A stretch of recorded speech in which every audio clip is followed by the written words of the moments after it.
एक गांव में एक किसान रहता था। एक दिन उसने सोचा कि खेत की बुआई और जुताई का काम तो पूरा हो गया है, चलो ससुराल घूम कर आया जाए। किसान जब ससुराल पहुंचा तो सास ससुर साले साली सभी बड़े खुश हुए।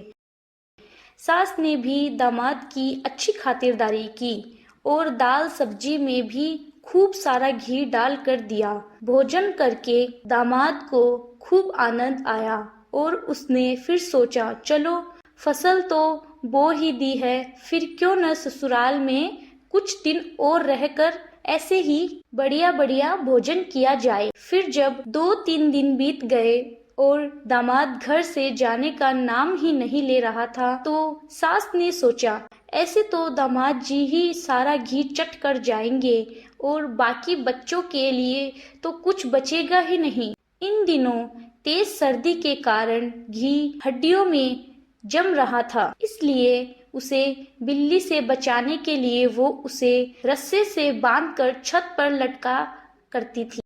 अब उसे एक युक्ति सूझी। जब भी दामाद खाने बैठता, सास उस हड्डियां को उसकी थाली के ऊपर उल्टा कर देती और हटा लेती। इससे दामाद की थाली में एक भी बूंद घी की न गिरती। अब दामाद बहुत परेशान, पर वो भी बहुत चतुर था और वह सास की सारी चालाकियां समझ रहा था। अगले दिन जब उसकी सास खेत में जानवरों के लिए चारा लेने गई, दामाद ने उस घी की हड्डियों को चूल्हे पर रखकर गरम कर दिया और चुपचाप उस हड्डियां को वैसे ही ऊपर रस्से से बांधकर टांग दिया। अब सास इस बात से तो अनजान थी कि सारा घी अब हड्डी में पिघला हुआ है। अब जब खाने की समय आया तो सास ने घर में खिचड़ी बनाई। फिर दामाद को खिचड़ी थाली में परोस कर दी और बोली, ए दामाद जी, खिचड़ी खा लो।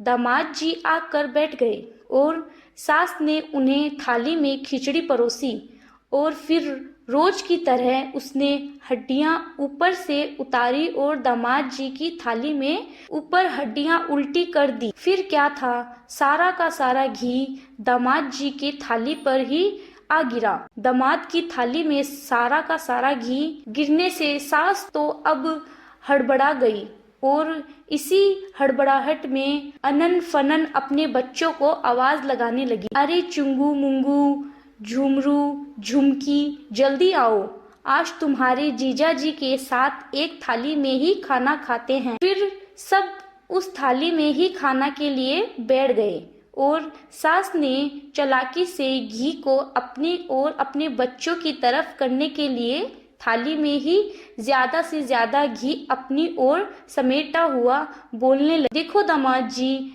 मैंने अपनी बेटी को इतना कपड़ा दिया, इतने गहने दिए, इतने बर्तन दिए, मेरी बेटी को दुख पहुंचाया तो अच्छा न होगा। दामाद भी चालाक था और समझ रहा था कि घी और डेयरी बना के समझाने के बहाने सास सारा घी अपनी और अपने बच्चों की ओर समेट रही है। फिर दामाद ने तुरंत चालाकी की और सारे घी को अपनी तरफ करके खिचड़ी में घुमा घुमा के बोलने लगा, अरे थारी लड़की को जो कुछ कहे उसे यूं घुमा घुमा के चारों खाने चित कर दूं और खिचड़ी की तरह मुंह में डाल के खा जाऊं। इस तरह सारा घी लगी खिचड़ी दामाद अकेला ही चट कर गया और सास और बच्चे देखते ही रह गए।